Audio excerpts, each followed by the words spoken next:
How's it going, everyone? This is Rosalind, and today we're going to be taking a look at the latest trial, Demon Wall. It's Demon Wall Reborn, but I'm not really sure why it's a Reborn trial. Either way, this is the party I ended up clearing the fight with, and let's get into it. So the Espers, specifically these three, are set up for their resistances and for killers on Titan. As for my tank, I chose to use Galuf as a dodge tank with 100% draw attacks. And having protection from instant death. Now, the protection from instant death doesn't help for the entirety of the fight, but it does help for the majority of the fight, so it's a good thing to keep that. Also, you can't dodge all of the attacks that happen. There's a couple of them you can't, but this does help with the main physical attacks the boss uses, and I found this to just be a little bit more safe for me. I tried using Warrior of Light as well, and this just worked out better. The other thing I use, the reason I should say, I chose Galuf is because of his single target dispel that he has. Now you have to have cleared his the FF5 trial to be able to use this, but I ended up using this a lot, and then I use him to give Barstonka to give earth resistance to the party. As for my debuffer, I'm using Lid. This is how I have her set up. One of the big things, and actually something that came in real handy, was giving her Riku's pouch, and this is mainly for the dispel ability that it gives, All Cure. I made great use of this. Pretty much throughout the fight, all she does is maintain debuffs on the boss, use Riku's pouch when necessary, heal some MP now and then, and pretty much just be ready to do those sort of tasks. She ended up helping me out quite a bit. For my main attacker, I chose Bartz. I don't have any of the current high-end Fest units like Onion Knight or the two chair units, so I was stuck using Bartz, and this is how I have him set up. He's set up for Stone Killer, so I have this trial weapon on him. I also have him set up for Earth Resistance. Earth Resistance at 120. Makes it so that he basically doesn't die when I have Barstonka up. Pretty important in this fight that you want to have high HP, high defense, and high earth resistance. And this is my Folka. Now you'll see I have her set up. I have her with dual cast. I also have her with dispel and gravity. This is important because of a gimmick in the fight. The dispel is just there to have an extra character that can dispel as well. And then probably the key to me actually beating this fight is Sweet Luduka. This is how I have her set up. Not too much to her, just, you know, high stats and earth resistance. The only thing that's changed is when I was actually did the fight, I had a different helm on. I had CG Fina's helm, and she doesn't need that. That was my mistake, but I gave her this to give her more earth resistance, so this is what she should have been what she should have looked like. But either way, that's up with the party setup. I'll explain the gimmick and all that stuff when we get into the actual fight. Alright, and here we are in the fight. Now, as I briefly mentioned while I was going over my party, you want to have everybody with earth resistance. And there's a few major reasons for this. Now, the boss has a number of attacks they can use throughout the fight. However, only a few of them can actually be covered or prevented in some sort of way. One of those is an earth attack. I believe it's earth magic attack. Because of this, you want to have earth resistance on all of your characters, minimum 80, preferably 100. If you can get over that, the more the better. I think if you can get up to 120 plus Barstonka, you'll actually take 0 damage from the boss's attacks later on in the fight. But either way, it helps out a lot. The main reason being because later in the fight, he'll start using his attacks multiple times per round, and you can get to the point where even you'll survive all of the other attacks, and then he'll hit you with an earth attack at the end, and that'll wipe out some of your characters. So you really do want to make sure you have that earth resistance on your party. As I was mentioning about the attacks themselves, though, there are a bunch of attacks in this fight, but only a few of them actually can be prevented or, you know, reduced in some way outside of just normal buffs. The boss has one AoE physical and one AoE magic attack that can be covered. Everything else its typing is untyped. There's no type to it, which means that you can't cover it, you can't do anything like that, you can't dodge it. It also means that buffs like the buff from Pod, or like Charlotte's magic damage reduction buff, those don't work against them. You just take the full damage. You need just straight up reduce damage by X%, or, you know, high stats or barriers or something like that. So just keep that in mind, that there is a lot of stuff in this fight you can't do anything about. Now on to the actual gimmick of the fight. Every few turns, the boss will buff itself with attack and magic, and then on the following turn, it will advance closer to the party. If you do absolutely nothing about this, in 23 turns, the boss will advance to the party and it will be an instant wipe. There's nothing you can do about it. However, this can be delayed. Now, the reason I say when he buffs himself with attack and magic the following turn is because he does give a prompt at the top, but it's in Japanese, so for those of you who don't understand Japanese, this is just an easier way to recognize this is coming. You look for when he buffs himself, and then what you want to do is obviously dispel him so you don't die, but then you also, if possible, you want to hit him with gravity. If you're able to hit him with gravity on that turn, that same turn you dispel his attack and magic debuffs, or his attack and magic buffs, then you can delay the boss's advancement by 1 turn. Now this is important because after, I believe it's 7 advancements, the boss will start doing a random instant death. Now after each advancement it does instant death, but for the first, I believe, 6 advancements, the instant death can be provoked, or you can use draw attacks and it'll go to a specific target. In our case, that's going to be our tank. But after that 7th one, it can go to a random target, and this actually almost kills me in this kill video here, as I take the full 20 turns to get this fight down. So just keep that in mind, that if you can delay it, if you want to be delaying it as much as you can. The boss also has a number of thresholds, so when you cross 70%, 50%, 30%, and I believe 10%, those are the boss's HP thresholds. And whenever you cross them, the boss will do a bunch of damage to you on the following turn, just its usual attacks and everything, but then it'll also AoE dispel your party. So you want to make sure that you're rebuffing after those turns. If you forget, you will die. Other than that, the fight's not really all that complicated, since there's really not a whole lot you can do. You just want to keep up, you know, damage reduction, you know, overall damage reduction buffs. You want to keep up, you know, all stats buffs, specifically attack and defense, or not attack, spirit and defense, and if you can, barriers. All these things really help to reduce the amount of incoming damage. Again, each time that the boss buffs itself, you want to dispel the attack and magic and use gravity on it to delay it, and then hope you have the damage to kill it in time. The mission is for 20 turns or fewer. However, you can go over that, but there is a time limit, so you can only delay the boss so much before it reaches you and kills you. There's really not a whole lot more to the encounter. You do want to keep up all stats protection, all stats down protection buff. The boss will lower your stats if you don't have one of those up. I choose to use Folka for that. What else is there?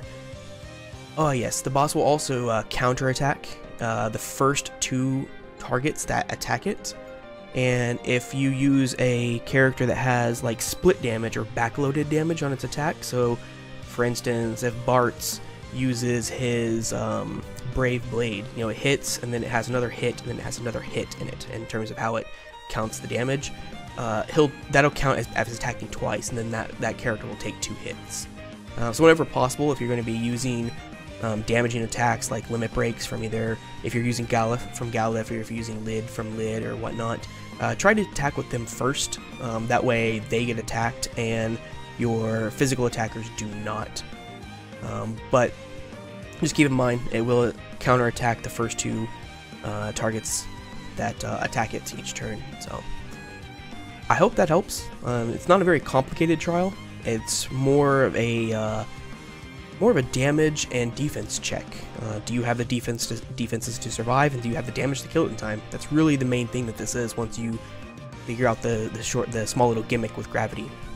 But either way, If you have any questions, please let me know in the comment section below, and do keep in mind, I do stream every single day, and whenever new Final Fantasy Brave Exvius content is out, I am streaming that new content, so you can find the link to my Twitch stream in the description down below, and I'm always free to answer questions there as well.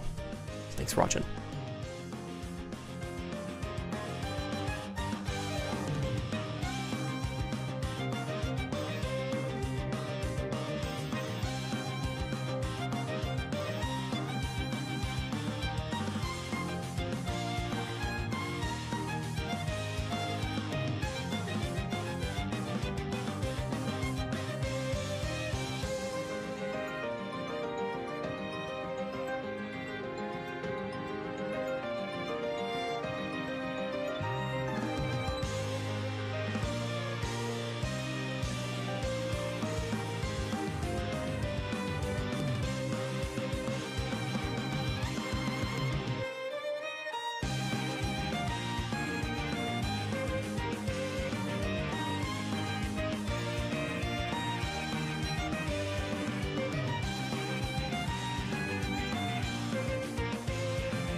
3%.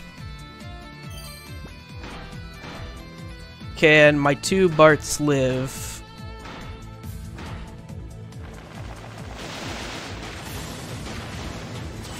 Oh my god. Holy shit, but they're blinded. Oh, but Lid is alive! Lid's alive! All cure. Holy shit. Wind resistance. Am I imbued still? No, because I got... Okay.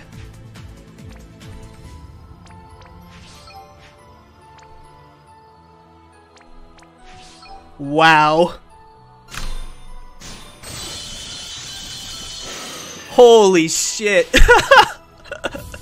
Oh, I cannot believe I got that 20 turns, or I even got that there. Talk about a close fucking call. Jeez.